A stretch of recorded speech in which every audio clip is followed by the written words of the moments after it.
Hola, ¿qué tal? Buenas tardes. En nombre de la Feria de Editores, vamos a dar esta primera charla. Mi nombre es Lala Toutonian. Quiero agradecerles a las autoras aquí presentes, a Mariana Enríquez, a Leila Guerriero, a quienes considero dos referentes muy importantes en este momento en la literatura argentina, de ficción, de no ficción. Se me ocurre que debería presentarlas de rigor. Un poquito lo voy a hacer, pero por supuesto todos los que están del otro lado saben muy bien con quién estamos hablando.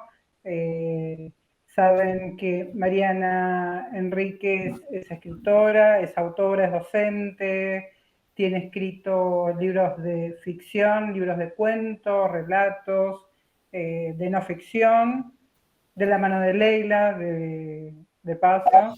Pasamos a Leila Guerriero, quien también tiene la misma formación. Bueno, no sé si tienen la misma formación. Mariana está formada en comunicación social, entiendo. Leila es más de mi escuela, que somos autodidactas, voy a decir, y es autora de no ficción. Yo tengo acá algunos libros, me temo que no tengo muchos de ambas, porque entre mi hermana y mi sobrina me sacaron algunos, pero bueno, vamos a hablar un poco de eso. Y la idea, chicas, es, bueno, primero muchas gracias, Mariana, muchas gracias, Leila, bienvenidas. A vos, Lala, muchas gracias. Hola, Mariana, placer estar acá con las dos. Muchísimas gracias. Es hablar, por supuesto, de lo que nos atañe a las tres por igual y que tiene que ver directamente con la Feria de Editores, que es la escritura, por supuesto. Me gustaría quizá empezar destacando estos recursos que utilizan. Quiero que por favor se explayen y nos cuenten un poco a la hora de la narrativa, a la hora de la escritura.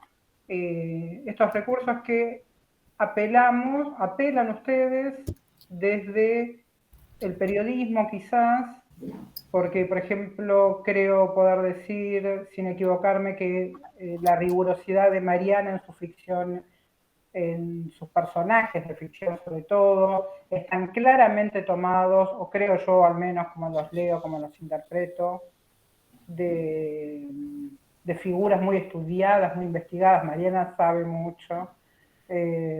Y vos, Leila, por favor, contanos, por ejemplo, empecemos con los perfiles. Empecemos con los perfiles, por ejemplo.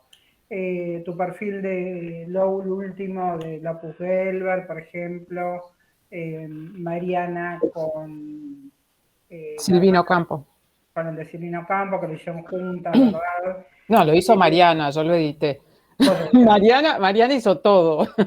contanos, Mariana, contanos un poco, por favor, cómo haces. Primero empecemos con esta parte de no ficción tuya, por ejemplo. Desde, bueno, el otro lado, que también sé que lo editaste vos, de UDP, hermoso. Perdón, tengo una cámara horrible, veo, y una luz horrible.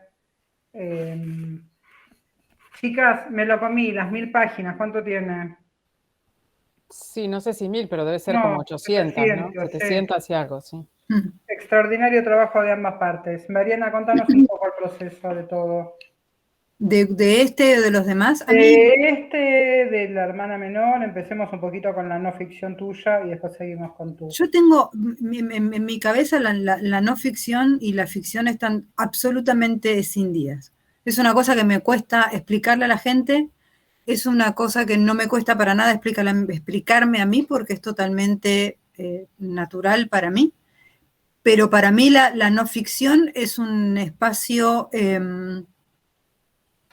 con otro tipo de responsabilidad, con muchas limitaciones que me parecen, que me resultan muy satisfactorias, o sea, como con límites a los que me tengo que adscribir, y sobre todo también es un trabajo en colaboración, un trabajo en general en colaboración con los editores. Yo nunca fui jefa como periodista o como cronista, que también me parece diferente en muchos sentidos, y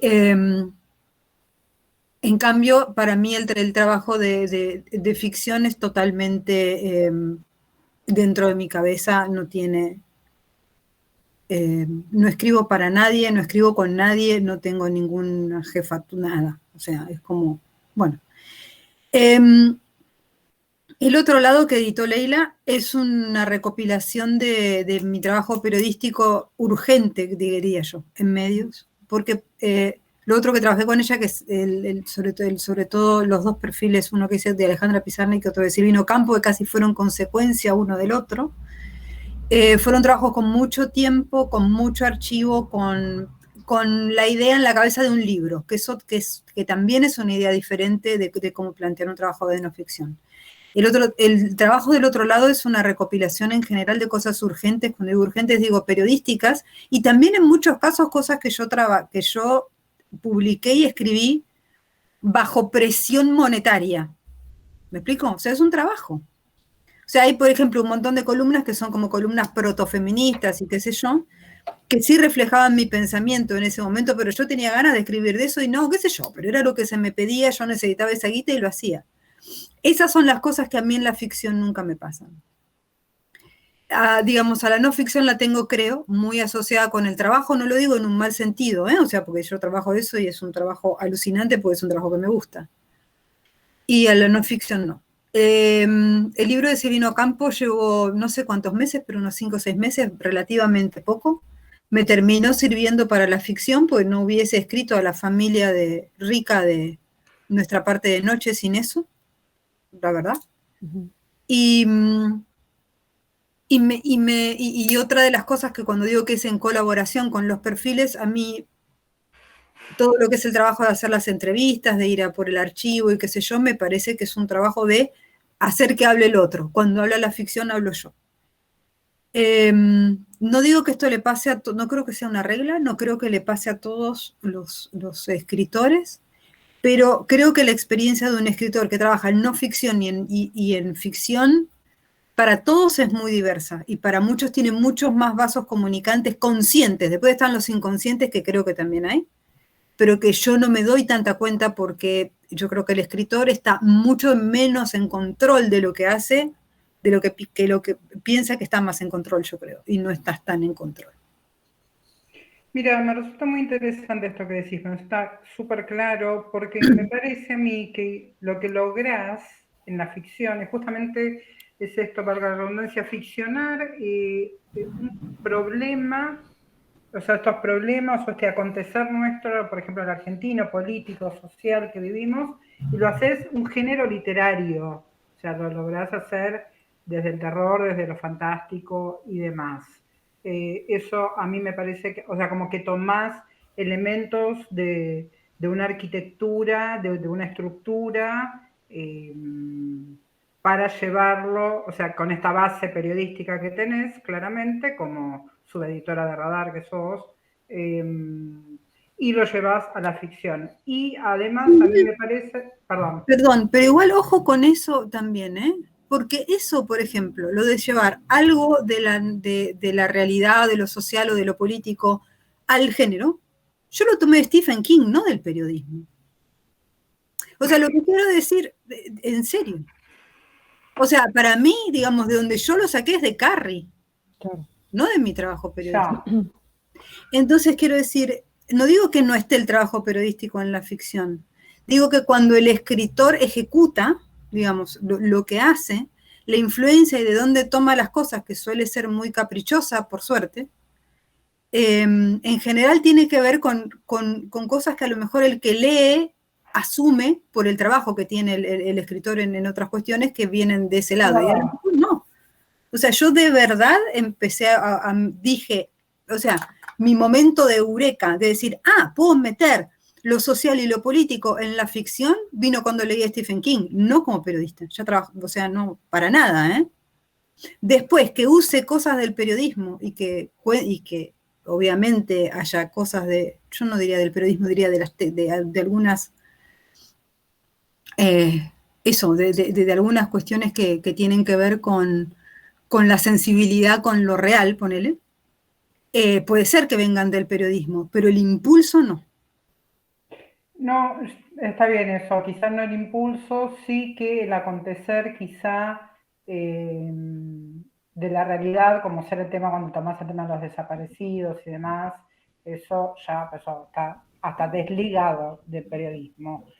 Y por yendo un poco a Leila al respecto, como lo tengo muy presente porque lo acabo de leer, lo tengo muy, muy fresco, que es La otra guerra, lo leí el domingo, que es una crónica en realidad sobre el cementerio y sobre los muertos en Malvinas en realidad. Y vos fíjate que todo el tiempo, mientras lo leía, no sé si todo el tiempo, pero bueno, es un libro corto, lo tengo acá, yo pensaba, esto podría ser una novela de Mariana, por ejemplo, tranquilamente, ¿me entendés? O sea, contanos, Leila, por favor, vos que no te dedicas a la ficción, pero que sí tomás muchos elementos, sí tomás esta investigación que has hecho increíble al respecto. Contanos un poco del libro si querés, pero por eso, ¿cómo resulta la hechura del libro? ¿Cómo resulta, cómo armas la estructura? ¿Cómo decís, bueno, no, esta historia, la que dejaste para el final, por ejemplo, la voy a dejar para el final? Al primero va esto, por eso yo creo que eso podemos decir que dentro de este periodismo narrativo se aceptan elementos, tenemos permitidos por lo menos estos recursos de la ficción, si se quiere, porque vos hasta recreas diálogos, ¿verdad? Sí, digamos, a mí me parece que hay algo, este libro, bueno, es un libro sobre, muy brevemente, sobre la historia y la identificación de los soldados argentinos caídos durante la Guerra de Malvinas y que están enterrados en el cementerio de Darwin, ¿no? En Malvinas.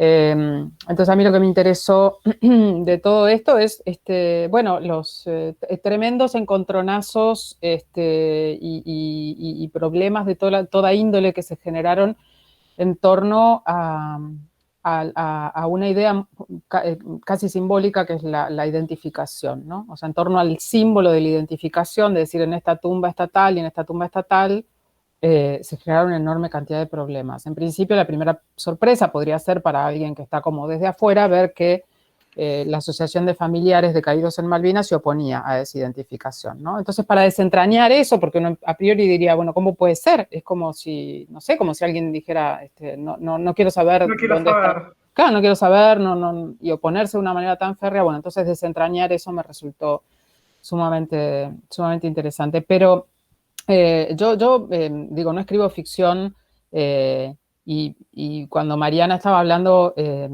no sé, aún no escribiendo ficción, podía entender muy cabalmente lo que dice Mariana y reconocerme en este aspecto que tiene que ver con lo que ella dijo, que es que a veces es difícil explicarle a la gente, pero uno lo entiende completamente. En mi caso, no la división entre ficción y no ficción, porque no hago ficción, salvo en unas pequeñas columnas que se llaman instrucciones, digamos, y que son artefactos de ficción, pero que también son Frankensteins construidos a partir de cosas que yo veo en la realidad y que a veces me pasaron a mí, no completas, digamos, ¿no? Que bueno, eso es la ficción, mezclas y... pero salvo eso yo no hago... A mí lo que me resulta asombroso siempre es como cuando a veces me hacen la pregunta, ¿nunca sentiste la tentación de ficcionar algo? Y para mí no es como una tentación, o sea, está completamente fuera de mi campo. Lo que vos decís con el tema de la estructura del libro, con lo de la recreación de los diálogos y con lo de la incluso recreación de escenas que uno no vivió, es lo que hacemos los periodistas todo el tiempo. Si solo pudiéramos contar lo que vemos, serían textos con muy poca densidad, con muy poca profundidad. Uno trabaja todo el tiempo con ese material volátil y complejo que es la memoria del otro, ¿no? Porque la memoria es una máquina de editar. Por ese motivo, por lo menos en mi caso, hago tantas y tantas entrevistas con la gente. Entrevisto no solo a la gente, sino también a la gente, a sus conocidos, a sus amigos, a sus enemigos, a sus críticos. Trato de reflejar todas las voces y podría pensarse como que, bueno, por una parte tiene que ver con la seriedad del trabajo, que yo creo que sí, que hay que tratar de hacerlo muy seriamente, pero también con adquirir algo que es sentirse una voz más o menos autorizada para hablar de lo que uno está hablando en ese momento. Si yo me pusiera a escribir como escribe Mariana, de memoria, digamos, un texto sobre Bowie, pongamos, seguramente haría un desastre, porque no, o sea, me encanta, pero no es un material que yo maneje. o sobre los años 60 en Londres, hay otras cosas sobre las que sí, pero mi actitud siempre es la de ir a averiguar. Y a la hora de montar la estructura de un texto, todas estas cosas que vos mencionabas como permisos, digamos, no son permisos, tienen que ver con la materia misma de la escritura. La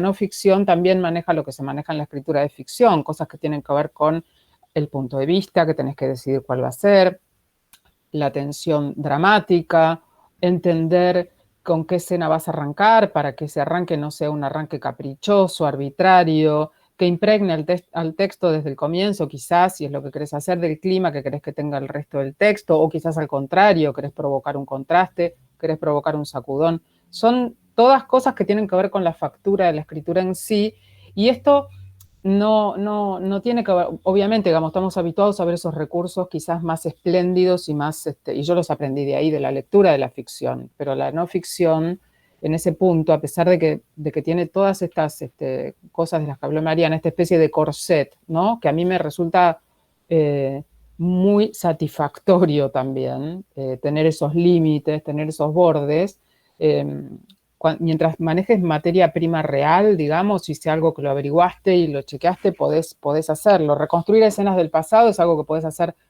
perfectamente y es muy válido, siempre y cuando te hayas tomado el trabajo de averiguar con más de una fuente cómo fue esa escena del pasado. Sin duda. Creo para agregar una sola cosa. La no ficción toma todos los elementos de la literatura. Todos, menos la manipulación de datos y hechos. Claro. Sí, la invención, digamos. La invención. La imaginación tiene que estar puesta al servicio de la escritura, no de la historia. Exactamente. Entonces vos podés elegir, pongo este capítulo primero, pongo este capítulo último, porque la tensión dramática que vos usás es la misma que en una novela. Lo que pasa es que si el tipo tiene 5 hijos, no tiene 3. Claro. En cambio, si a mí en una novela 5 hijos se me hace una barbaridad de largo, le saco 2 y ya, no pasa nada, porque el tipo no existe. Es eso, nada más. O sea, cuando estamos hablando de literatura, ¿no? Después está el periodismo como compromiso con el lector y con el público, y es otra cosa.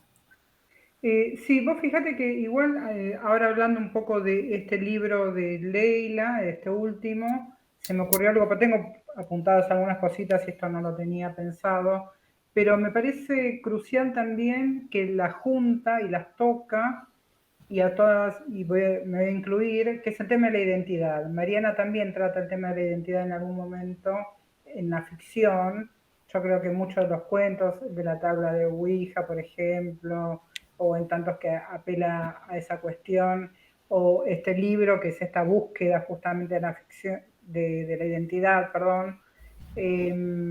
Nosotros con el pasado argentino que tenemos, y la palabra que nos resulta tan dolorosa, ¿verdad?, del desaparecido, del NN, porque en el libro dice muy claramente, no, mira, no son NN, son personas, hay que encontrar la identidad. Mariana un poco también trabaja eso en su ficción. Personalmente voy a agregar, me voy a incluir, perdón, pero como Armenia, nosotros también en un genocidio perdimos gente y nos quedamos sin muertos. Entonces nosotros no tenemos ni siquiera cuerpos. No tenemos para ir a llorar a una tumba, o sea, tenemos quizá la identidad de quién fue, eso sí, pero que no tenemos los cuerpos, al igual que no lo tenemos con los desaparecidos de la dictadura.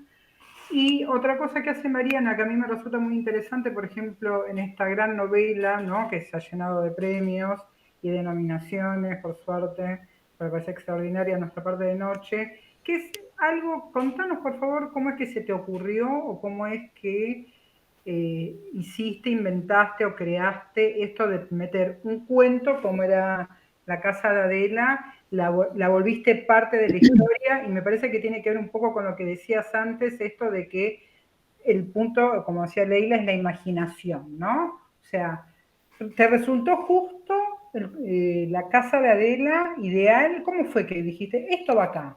No, eso fue totalmente una cuestión de lo que venía diciendo antes, de la falta de control que tiene el escritor sobre el texto. La novela, creo que de lo que se trata básicamente, o sea, si tuviera que elegir de las muchas cosas que se trata, creo que es La búsqueda de identidad de Gaspar, que es un joven, y la herencia en un sentido amplio. Y en consecuencia, como se trata de la herencia, también se trata de la propiedad. Entonces, una de las cuestiones simbólicas que tiene la novela, que está dividida en varias partes, es que cada una de las partes tiene una casa. La casa, no importa las casas porque sería hablar mucho, pero cada una tiene una casa que son diferentes casas. Y las casas están puestas ahí, por un lado, por el género, como las casas embrujadas, digamos, o sea, típica del terror, y por otro lado, la casa como símbolo de propiedad. En la segunda parte yo necesitaba una casa que hiciera dos cosas. Primero, que entraras y no pudiera salir, o sea, una casa que te comiera, que tenía, por supuesto, una referencia con los campos de concentración argentinos, que sabemos que eran eso, ¿no? Eran casas donde entrabas y no salías. Ni siquiera que no salías vivo, no salías.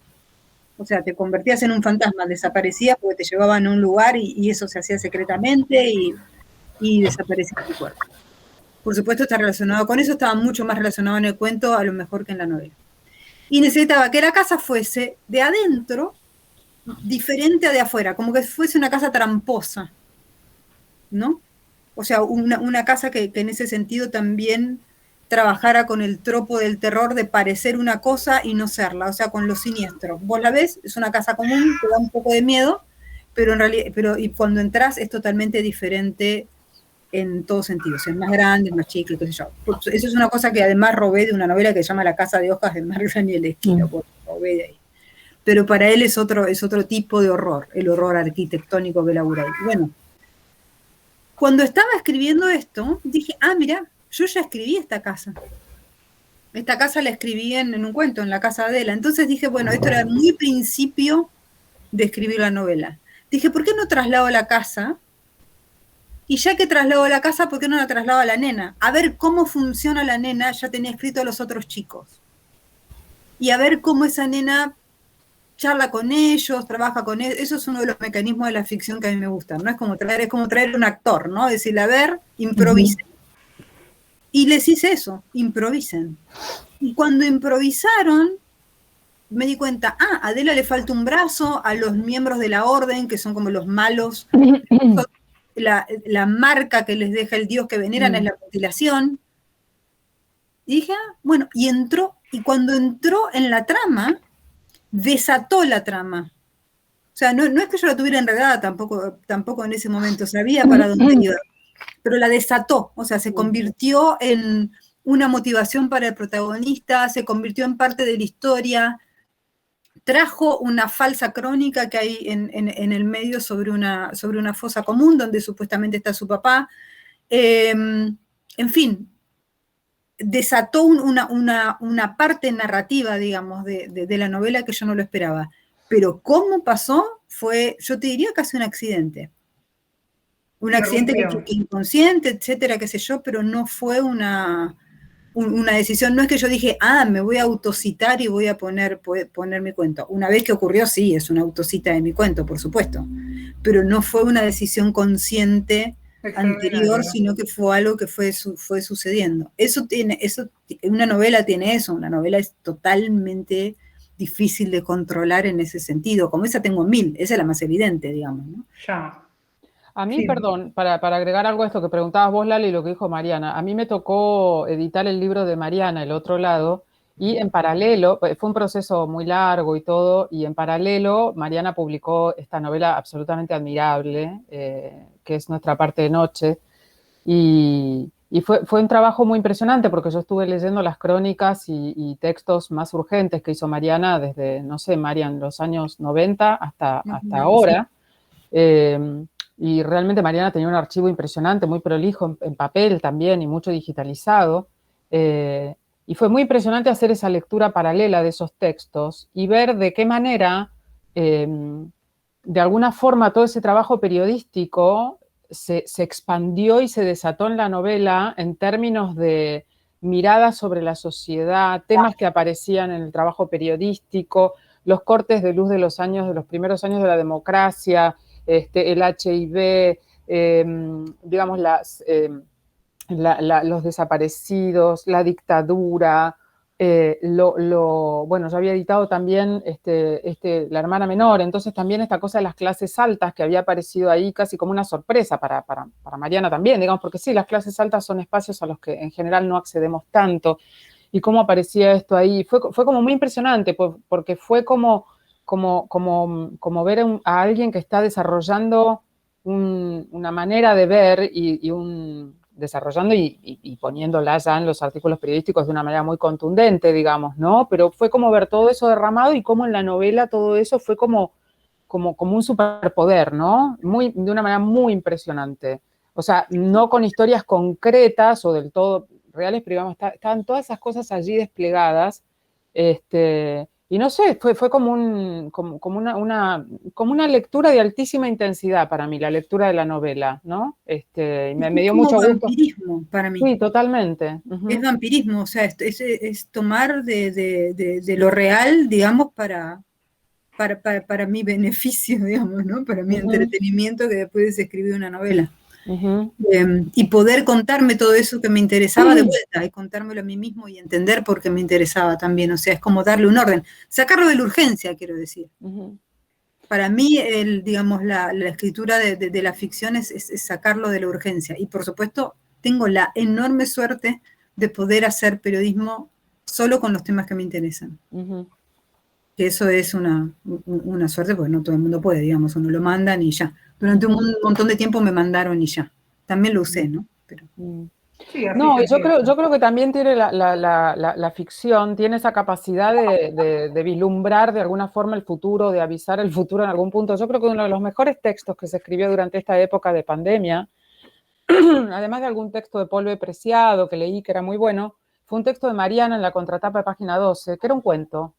Era un cuento absolutamente aterrador acerca de gente que vivía en el futuro y a la cual la iban vaciando de alguna forma, también un poco un homenaje, si querés, a un libro de Ishiguro, ¿no, Mariana? Nunca me abandones, sí. Claro, nunca me abandones. Pero era un cuento absolutamente estremecedor que tomaba la realidad que nos estaba invadiendo todo el tiempo y lo transformaba en una ficción que reflejaba exactamente lo aterradora que era la realidad en ese momento. Creo que era un texto superador de cualquier cosa periodística que yo haya leído en esos días, ¿no? Un texto que recoge todos los miedos y que te deja empanicarte ¿no? En la lectura. No sé, tener ese radar, esa capacidad de absorción y de devolución es fantástico. Sí, yo creo justamente lo que están diciendo ambas, que tiene que ver, ya que ponemos en paralelo los dos libros, el otro lado es con todo el trabajo que debe haber llevado, ¿no? Y editarlo, ponerlo en orden, escribirlo, pues todos los años que le ha llevado. Pero es como un signo de los tiempos, o sea, revela, hace todo un cruce lineal del tiempo y todo eso, como bien decía Mariana, que lo aprovechó, o no, que lo aprovechó, pero que Leila lo ve como una parte, todo eso trasladado en la novela. Esa es la parte que quizás sirve de base, ¿no? Un poco para activar quizá la imaginación, no lo sé, no escribo ficción, entonces no sé cómo es el proceso, no sé cómo será, pero sí que cada una, ambas coinciden, se los leí a las dos en distintas partes, en cómo empezaron a escribir o por qué se dio la escritura, y resulta entrañable, voy a decir, para mí es una palabra que no me gusta usar mucho, pero entre que me gusta leer y me gusta escribir, me gusta leerlas y escribir lo que escriben. El hecho de cómo empezaron a escribir y todo lo que significó y todo cómo nos lleva a conocernos a nosotras mismas, ¿no? ¿Verdad? A cada una, porque en realidad uno a través de sus textos se revela de alguna manera. Ese es un poco exponerse. Y la musicalidad que se logra en los textos que escriben, por ejemplo, Leila con sus crónicas, Mariana con sus columnas. Yo, Marian, por ejemplo, tengo de recuerdo un perfil antiquísimo que escribiste de Nick Cave. No sé por qué, vos sabés que es algo que se me viene siempre a la cabeza. Y justamente quizá por esta musicalidad que le digo, ¿no? Que entiendo las pausas a la hora de leerlo, a la hora de interpretarlo. Yo intento, cuando leo algo, intento hasta pensarlo en voz alta, de algún modo. No lo leo necesariamente en voz alta, pero sí como que lo pensara, no digo las respiraciones de las comas, esas pavadas que dicen todos, pero sí de llevar esta realidad a un formato. El formato de cada una, tanto de Leila Guerriero como escritora, como de Mariana Enríquez como escritora, o sea, resulta bastante único en la literatura contemporánea y por eso yo creo que son tan reconocidas. ¿Ustedes desde cuán conscientes son de esto, por un lado? Y vos, Leila, por ejemplo, escribís muy en primera, muy tranquila, muy relajada, muy alejada de esta literatura selfie del momento que personalmente me resulta insoportable, no sé si se lo comparten o no, pero contame cómo lo haces, cómo escribís estas columnas que mandás. También, como dice Mariana, es trabajo, nos lo piden, uno lo hace, pero somos unas afortunadas con el oficio. ¿Cómo te sentís escribiendo en primera? Mira, no, yo tardé mucho en llegar a la primera persona y lo primero que escribí en primera persona fue un libro entero, así que me saqué así como de golpe. Fue como de golpe. Una pérdida de la virginidad así por todo lo alto. Pero la verdad es que en ese sentido soy como medio vieja escuela. Yo tuve como editor a Homero Alsina Tevenet, un gran editor uruguayo, y él tenía, cuando empezabas a colaborar en su suplemento, que era el Cultural de Uruguay, te mandaba a través de Elvio Gandolfo, que es un editor que yo quiero mucho también, que era corresponsal del País, una especie de consejos para periodistas modestos, se llamaba, ¿no? Y uno de los consejos era que si vas a escribir en primera persona, lo hagas solo para transmitir una experiencia intransferible. Y medio que yo sigo un poco esa línea, y lo que tengo claro cuando escribo en primera persona en las columnas, por ejemplo, que son como, podría pensarse más expuestas, pero la verdad es que es mentira porque hay un control enorme, aunque yo no mienta de lo que quiero contar y lo que no quiero contar. Por supuesto. Lo que pienso es para qué le puede servir a alguien, perdón, esta cola que ven es de mi gato. Hola, saluda. Sí, yo tengo viento de las piernas. Entonces digo, cuando escribo en primera persona, y generalmente lo hago para eso, digamos, para contar una experiencia que no puedo transferir, me pasó tal cosa en tal año, o me acaba de pasar tal cosa, o qué sé yo, siempre pienso en qué puedo yo transformar esa tal cosa individual en algo mayor, mayúsculo, más grande, ¿no? No sé, ya sea para hablar de un tema de género. Uno siempre en las columnas tiene algunos temas que terminan siendo los temas que te interesan, que te convocan y sobre los que siempre vas a hablar. Después, más allá de eso, tenés como un abanico más grande. Pero siempre pienso en esos términos. O sea, ¿para qué voy a aparecer yo diciendo yo? Que el yo aparezca como algo que supere lo anecdótico, digamos, ¿no?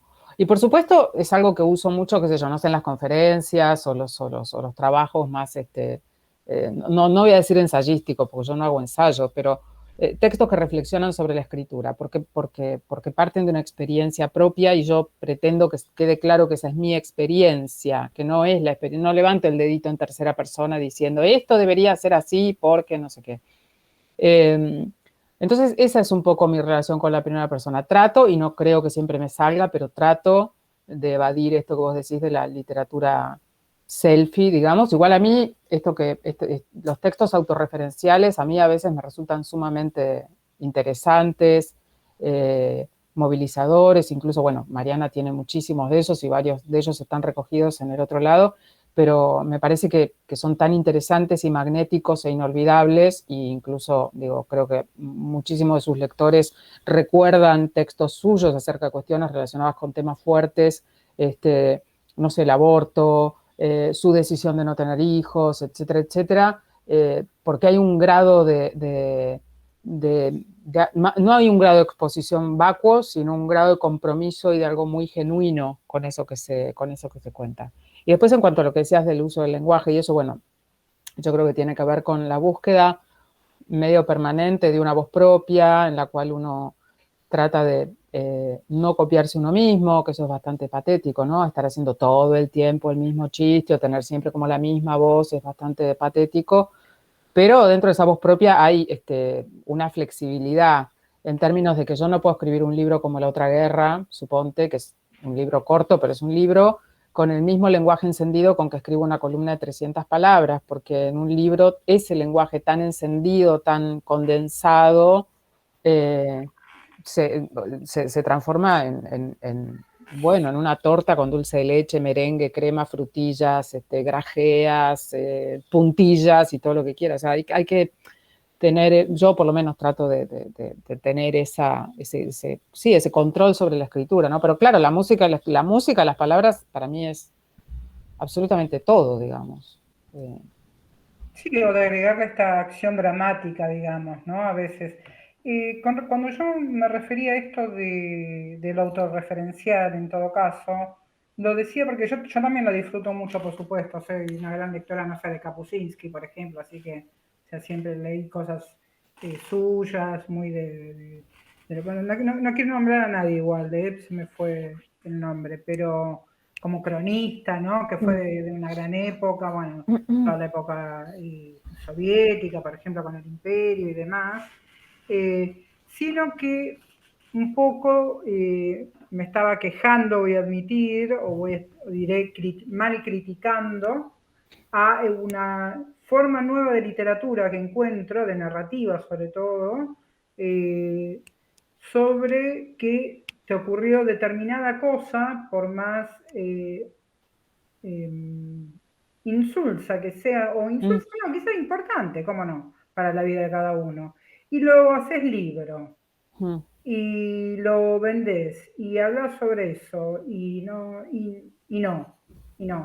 Eso es algo que están ambas muy alejadas de la realidad de esa, sino que lo que están contando quizá resulta lo que yo considero este periodismo cultural, justamente, o una literatura que hace a las formas, ¿no? Que son distintas formas de narrar directamente, pero que resulta mucho más atractivo y con escenas hasta mucho más dinámicas, digamos. O sea, no tiene que ver con eso.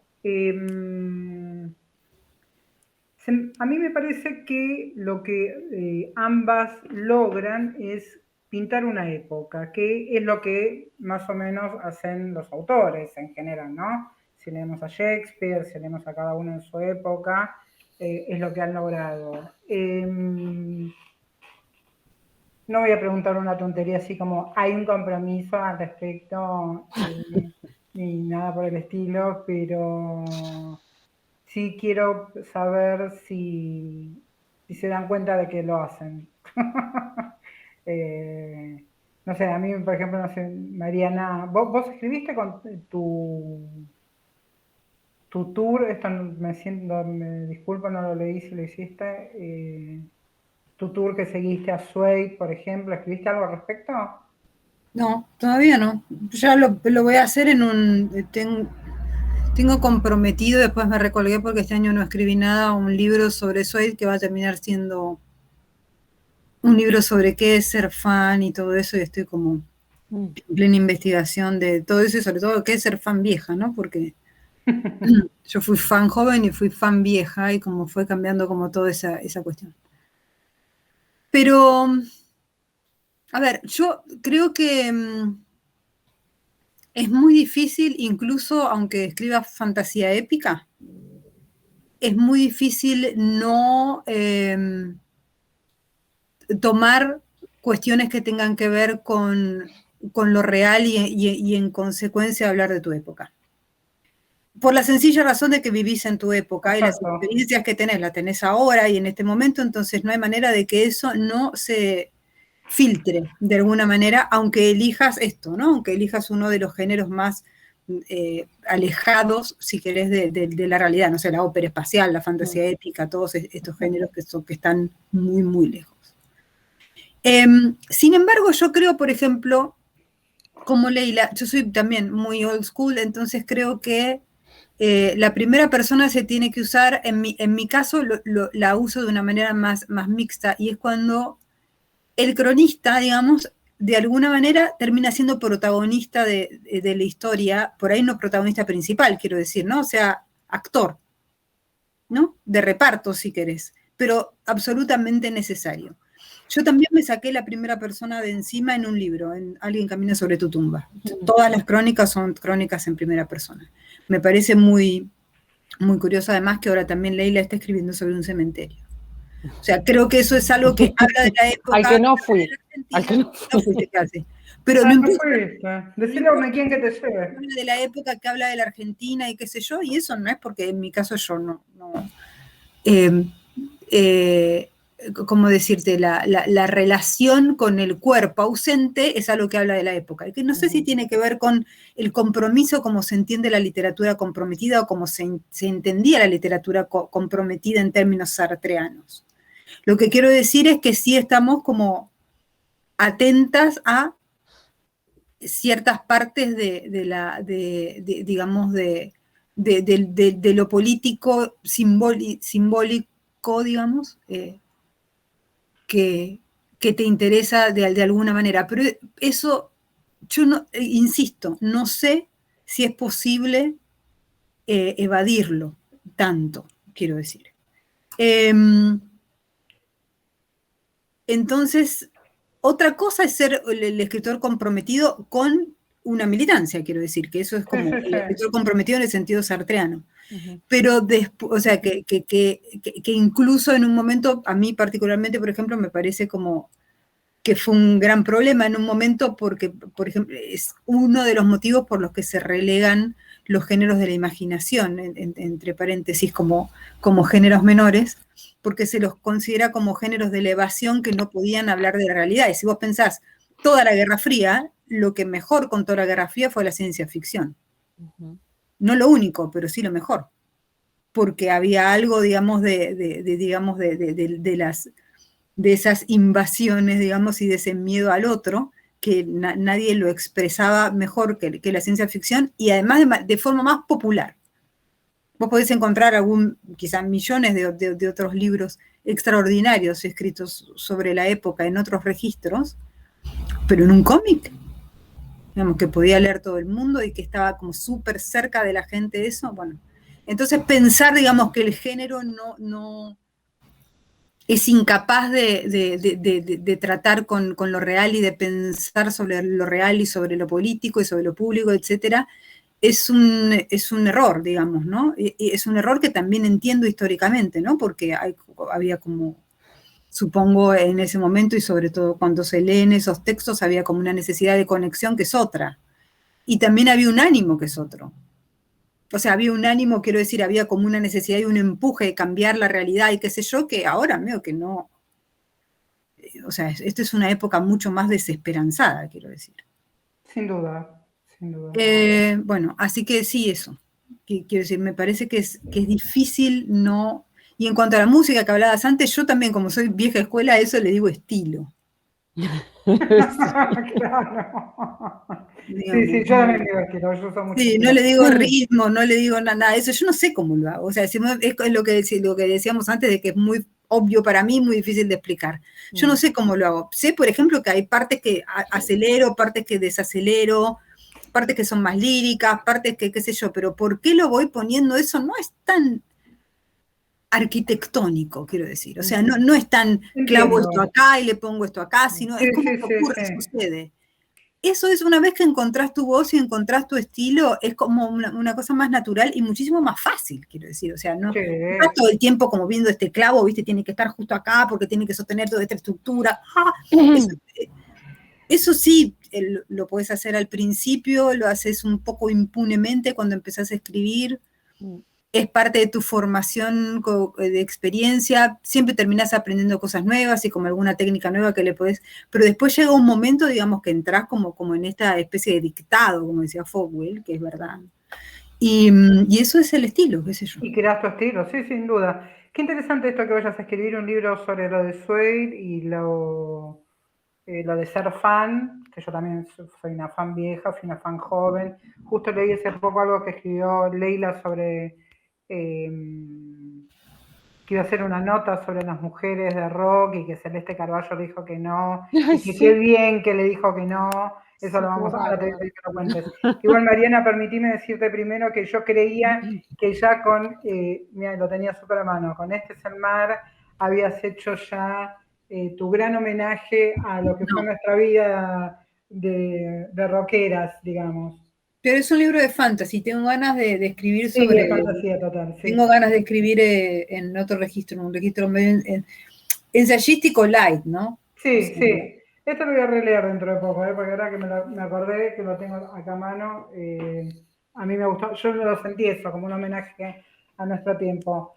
¿Querés contar vos, Leila, por favor, esta anécdota que cuento de Celeste, que lo acabo de releer en esta revisión que hicieron en Frutos Extraños, ¿verdad? Que sacó anagrama. Sí, sí, tal cual. Perdón con el reflejo. Pero bueno. Sí. Por ahí No, lo bueno, puedo leer. era una cosa muy corta y a mí me quedó resonando mucho como esas cosas que viajan con vos a lo largo de años y años y te van, creo que fue, en su momento me enojé muchísimo y después ¿Cómo no? entendí, ¿no? ¿Cómo Entendí. no? Yo trabajaba en la revista trabajaba en la revista de La Nación, eran los años fines de los 90 y digamos, la redacción en ese momento, si bien había gente como más de mi generación, era como una generación más grande, se ponían temas como, no sé, más serios. Y bueno, de alguna forma yo llegué proponiendo temas muy distintos, relacionados sí, con el rock, con otra clase de cosas. El rock era una de esas cosas. Y entonces, no sé, en ese momento había como muchas, empezaban a salir fines de los 90 como había presencia de más mujeres Las en el viudas, ambiente. claro. Más acá, digamos, Erika García, como toda esa Ah, ok. generación. Y entonces yo propuse hacer una nota, un horror, sobre mujeres en el rock, ¿no? Y dije, bueno, propuse, me dijeron, sí, genial. Y por supuesto lo que quería hacer era como un recorrido de la tradición, de dónde se venía, ¿no? Con Gabriela, Celeste, Sandra, bla, bla, bla. Llamé a varias de las más jóvenes, todas me dijeron que sí, qué sé yo, y bueno, y llamé, no me acuerdo si había llamado ya un par de las pioneras, digamos, y cuando la llamé a Celeste Carballo, me mandó divinamente al cuerno, porque me dijo que mientras hubiera mujeres como yo que hicieran notas, juntando a las mujeres como si fueran un fenómeno de zoológico, ¿no? Como tipo, mira, ellas también pueden, como, no sé, apretar botones, tocar una guitarra, como qué sé yo, el mundo iba a ser un lugar horrible y machista y que esperaba que nunca me publicaran esa nota. Y me colgó. Y yo me quedé como, perdón, o sea, como que no entendí, porque yo pensé que me iba a poner súper contenta con mi propuesta, que era una propuesta espantosa, digamos, y que nunca más volví a repetir y que critico mucho en los medios, esta cosa como de transformar, poner a la mujer en un gueto, ¿no? Como, la primera mujer que conduce un subte. Sí, o sea, sí, podíamos, no es como la revelación. Y nada, me pareció, digo, en el momento me enojé muchísimo, me acuerdo que no me enojé, bueno, a ella no le dije nada, porque básicamente me había cortado el teléfono, pero me indigné muchísimo con mi editor y trataba de calmarme y todo, y claro, yo no entendía qué era, ¿no? Entonces, como digo, incluso teniendo yo ahora una posición muy crítica con esas notas tipo tendencias, ¿no? Me sulfuran en general, pero en particular cuando tratan de mujeres. Y de hecho tomé hace poco la propuesta de hacer una nota sobre, precisamente una pretendida nota sobre mujeres latinoamericanas escribiendo, autoras latinoamericanas y qué sé yo, que es una idea con la que yo estoy completamente peleada y dije, la hago porque quiero escribir contra esa idea, digamos, Claro. o sea, discutirla. Claro, Pero bueno, polemizarla. fue una buena enseñanza la de Celeste, así que le mandamos un beso. Y un agradecimiento. Sí, obvio. Y esto me lleva también un poco a lo que decías antes de uno de los textos de Mariana del otro lado. Se me mueve, Bueno, voy a tener en terapia. hablando de fans y de música. Y debe haber sido eso, los 90. Del otro lado, que habla, bueno, es una de las columnas que ya había escrito, pero que vos la compilaste acá, sobre su deseo de no ser madre, que vos también escribiste al respecto, que es un tema, viste, que sigue siendo, no voy a decir tabú, porque es una palabra horrible y vieja, y yo soy vieja y uso palabras viejas. Y ahora por eso, cuando hablaba antes de esta literatura del selfie o de que cualquier experiencia resulta, no decir que ser madre sea cualquier experiencia banalmente, ni mucho menos, entiendo que para muchos es muy importante, pero ahora la tendencia literaria, al menos como yo la veo, quizá me equivoque, para eso están ustedes para refutarme o para sumar lo que le piensan al respecto, ser madre ahora es causal de libro, digamos, de ficción, de no ficción, no sé, yo me cansé de leer cosas, hay cosas buenas, por supuesto, como no, y hay cosas que realmente ya tengo personalmente, voy a admitir, cierto prejuicio y no, mira, no tengo tiempo, tengo demasiado para leer, tengo mucho trabajo y otro libro más sobre lo mismo, porque es tendencia ahora, o sea, esta experiencia, o sea, lo único que no puede hacer una mujer que haga un hombre, no sé, a ver rapidito, Lala, se me viene algo de que Mariana me va a odiar, de Friends, de Chandler, que dice modelo de pene, la mujer no puede ser, se queda porque una lo apura en un momento, ¿qué? Una mujer no puede qué, le dice una de las pibas, y él le dice, no sé, modelo de pene, entonces, es eso, es lo único que no podemos hacer, ¿no? Creo. No sé. No sé, me quedo No sé, no, digamos, o sea, una mujer trans sí puede. Sí. Y en Yo los creo 90 no que, estaba tan en cuenta eso, por eso. no, en esa época no, Claro. pero digamos ahora una mujer trans puede ser eso. Creo que, como para ser breve, porque ya no nos queda tanto tiempo, Empecemos, creo sí. que no hay que dejar de lado una cuestión muy, que ahora es muy central en lo que se publica, no digo en la literatura, sino en lo que se publica como libros, que es el mercado. O sea, hay todo un mercado de la maternidad, desde dar la teta, con qué alimentar al hijo, si el chico tiene que hacer colecho o no. Yo todo esto lo sé justamente por cómo impregna el mercado tu subjetividad, porque yo no tengo el menor interés en los chicos. Entonces, ¿cómo sé que el colecho es un tema? ¿Qué sé yo? Lo leí en Twitter, lo leí en alguna gacetilla que me mandaron, no tengo ni idea. O sea, supongo que es dormir con el nene, ¿no? Creo que sí, no lo tengo muy creo claro. que Si sí. es como en la misma no tengo- cama o en una cama al lado. Pero sí, Sí, es que como me estar parece todos que Lo que quiero amontonados. decir es Sí. y esto viene, creo también, a partir de una mayor visibilidad de las cuestiones de las mujeres. Claro, Entonces es como algo más que se le ofrece a las mujeres dentro claro. de todo lo que se le ofrece a las mujeres, junto con crema, junto con tacos, junto con ropa, junto con hijos, ¿no? O sea, y estilos. O sea, esto tiene mucho que ver con una cosa que Leila decía, a ella que le revientan las notas de tendencias, a mí también. Y hay otras cosas que a mí me revientan bastante, que son las notas de estilos de vida, ¿viste? Que son muy parecidas a las notas de tendencia, pero son algo un poquito más acotado, ¿no? Y la crianza del hijo y cómo tiene que consumir el hijo, y si hay que mandar a una escuela Steiner y todo ese tipo de cosas, es una cuestión que tiene que ver con el estilo de vida, sobre la que se trabaja periodísticamente, sobre la que se trabaja en libros, y sobre la que se trabaja mercantilmente. Quiero decir, eso tiene que ver con el mercado del libro, por ejemplo. En ese mercado del libro, por supuesto, empiezan a aparecer los relatos en primera persona. Del parto, de la crianza que le di a mi hijo, de mi hijo especial, de mi hijo niño índigo, no sé si existe más eso, pero antes había una época que eran como, Sí, Creo que sí que hay. que eran como niños mágicos y no sé qué, bueno, todo ese tipo de cuestiones. Entonces creo que eso, junto con lo que llamás literatura selfie, que por supuesto existe, que es como la idealización o como lo que quieras de una pequeña experiencia cotidiana, y no de lo excepcional, como era lo que Tevenet le decía a Leila, es un signo de los tiempos y también es una cuestión que tiene que ver con el mercado. O sea, es un signo de los tiempos en el sentido de redes sociales, en el sentido de influencers, en el sentido de como todo ese... Los influencers tienen un montón de libros.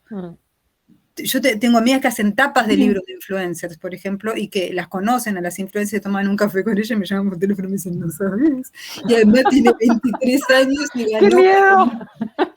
Y le dieron un anticipo de 540.000 pesos, ¿me entiendes? Como, y yo estoy cobrando la tapa 20.000 pesos, ¿me entiendes? Eso. Bueno, y eso es lo que está pasando, digamos, no en todo el ámbito, digamos, si querés, es como una nueva forma de comunicarse de manera digital. No en todo el ámbito hay de todo, pero es el ámbito más mainstream. Entonces es una reacción lógica ante lo mainstream, me parece también. O sea, como que decía, ah, esto, viste, es como, qué sé yo, a mí cuando era chica las cosas que le gustaban a todo el mundo no me gustaban mucho. Entonces creo que tiene que ver con eso, digamos, ¿no? Como un malestar de época, como un montón de cosas que son muy de la época, con la que uno no se identifica, con la que uno no puede tener una conexión, y que, por supuesto, el mercado capta y el mercado desborda de eso y te terminas enterando, quieras o no. Me parece bien igual pelearse con eso. Lo que quiero decir es que no se me ocurre en este momento, en el que además hay muy poca demanda de todo, que el mercado va a dejar de hacerlo. O sea, que el mercado va a dejar de ofrecerlo. O sea, prepárense para años de todo esto hasta que dure, digamos, ¿no? O sea, si yo, digamos, yo tuviera una empresa editorial y vendiera los libros sobre madres y maternidades, adelante. Si de eso dependiera, amiguita, ¿me entendés? O sea, qué sé yo. O sea, hay gente que no tiene tanto escrúpulo, ¿me entendés? De decir, bueno, voy a editar solo lo que me gusta, y mucho menos una multinacional. Sí, más una Sí, a mí muchos de esos relatos sobre la maternidad, o sea, creo que la mayoría no los leo, de hecho siento sobre un desinterés, incluso sobre libros que se han mencionado como, ay, son fabulosos, esta escribió sobre su madre en la posguerra, tengo la sensación de que hay como, más allá de estos relatos, como, claro, no, pero también como mucho relato de duelo, ¿no? De la muerte de la madre, la muerte de la madre, la muerte de la madre, hay como un momento, ¿no? Algo que no sé si le pondría el hito de comienzo en Apegos Feroces, de Vivian Gornick, que fue un libro que como que, ¿no? Disparó, y todo eso a mí me tiene un poco cansada. Hay cosas muy buenas, por supuesto, el libro de Gornick a mí me gustó, no me volvió loca, pero me gustó, pero hay otras cosas que son como feroces. Pero en cuanto a lo de las maternidades y todo eso, hay algo que a mí me llamó la atención, y por ahí es una sensación mía. Hay como todo un relato incorrecto de la maternidad, ¿no? Que me parece que está bien, que a veces se hace bien, o sea, contar que no todo es felicidad, que no todo es, que no todo es maravilloso, que hay cosas horribles, que te duele dar el pecho, que el corte que te hacen para parir, no sé qué, que el chico puede ser un incordio, puede ser una molestia, hay como una visita también sobre aspectos menos agradables de la maternidad. Entiendo, y ahí yo he encontrado algunos relatos interesantes, pero curiosamente encontré una crítica bastante encendida de mujeres jóvenes madres, buenas lectoras y buenas escritoras, acerca de esos libros que cuentan la historia antipática de la maternidad, diciendo, parece que ahora todo fuera como que tener un hijo es un calvario. Y yo pensaba, digo, chicas, perdón, venimos de 200 años de glorificación de la maternidad. Nos bancamos apenas un par de gente contando que la maternidad no es la gloria. Me parece curioso como síntoma. Y sí me parece un síntoma porque tengo amigas que escriben y tienen hijos y todo, y no tienen precisamente una mirada complaciente con la realidad. Y sin embargo, como hartas de ese relato que digo mal, bien y a veces con calidades muy, muy, muy bajas, pero que como decía Mariana, el mercado aprovecha porque hay como una tendencia a hablar de la maternidad desde todos los ángulos, ¿no? Encontré una mirada crítica. Yo, no sé, sentí algo bastante, me dio pesar escuchar esa queja, digamos, ¿no? Decir, bueno, o sea, déjenla, si quieren decir, ¿saben qué? O sea, a veces tengo ganas de que mi marido se lleve a mi hijo y se pierda durante un año en la pampa. ¿Por qué no? O sea, no sé. Es como una sensación, ¿eh? No quiero Sí, no, decir. yo también las leí, les presté atención, porque me pareció, bueno, quizá hubo una tendencia durante 5 o 6 meses de insatisfacción total ante la maternidad, y las mujeres que estaban siendo felices con eso decían, pero ¿para qué lo tienen? Entonces, bueno, qué sé yo. Pero, insisto, me parece como una discusión que va por fuera de la literatura, aunque muchos de estos libros sean literatura. Me parece que es una discusión que tiene mucho más que ver con el mercado y con el mercado de tendencias y con la cuestión de estilos de vida. O sea, lo que ha pasado con los chicos es que los chicos son marcas de estilo de vida como otro tipo de cosas, qué sé yo. Obviamente estamos hablando de clases medias y clases medias altas, ¿no? O sea, no, sí, por supuesto. También esa diferencia, claro, desde ya. Desde ya. Yo pasa Que que además son pienso, los que consumen esos libros, ¿no? Porque los demás lo que necesitan es una cuna, qué sé yo. Sí, claro. sí, que es la clase alta, por supuesto. Yo pasa que pienso la literatura en términos de comprender una cultura, de relatarla, de cómo la vivimos cada uno por nuestra parte, según nuestro, sí, nuestro estrato social o nuestros estudios, nuestra vida, no sé qué. Y esta cuestión del mercado, como bien destaca Mariana, porque es una cuestión exclusivamente de mercado, no tiene que ver con la literatura necesariamente, quizá resulte una traba, voy a decir,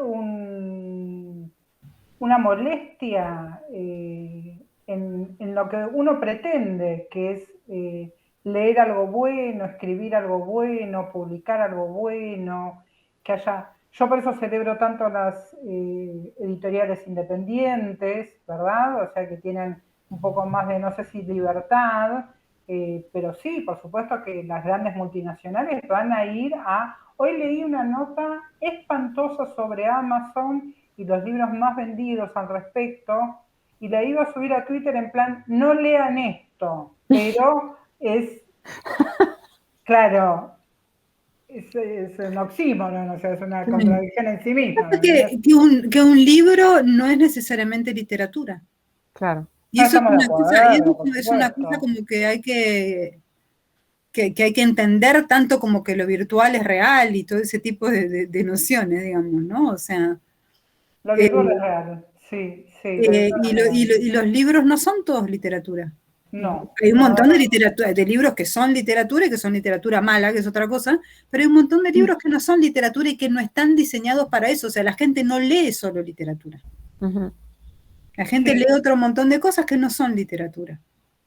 Y no me parece necesariamente mal. Lo que pasa es que lo que uno tiene que hacer es no confundirse y pedirle, digamos, a algo que está inserto en un mercado que todo lo que publique sea literatura. O sea, va a publicar un montón de cosas que no lo son. Comparto al 100% esto último y me temo, dado el tiempo, como dicen en la tele, no sé, hace tanto que no tengo tele. Tirano. Como te ven, te tratan. Y si te ven mal, te maltratan. Esa, soy re chiqui, como te ven, te tratan, me encanta. Chicas, no tengo palabras de agradecimiento a ustedes, a Víctor Marumián, que fue el productor un poco de todo esto, a la Feria de Editores. Seguiría hablando por horas, les pagaría yo para sentarme a hablar de esto por horas, en otros lados sentarnos en una mesa, vernos las caras, que se termine la pandemia, que estemos todas vacunadas y que no haya más variantes y no sé qué, pero voy a tomar las últimas palabras de Mariana para despedirnos y otra vez agradecerles y ojalá todo esto, todos los que están del otro lado, yo sé que la están disfrutando como loco, así que gracias, nada, no tengo más palabras. No, gracias a ustedes por invitarme. No soy tan escritora, no sé qué decir, más que gracias. No, gracias a vos, Lala, Mariana y a Víctor, también un placer, la verdad, es como un combo precioso hablar con vos y con Mariana, así que muchísimas gracias a todos. Gracias a todos por la invitación también. Gracias, Mariana, un beso, chicas. Chao, un besito, chao. Bye, bye. Bye.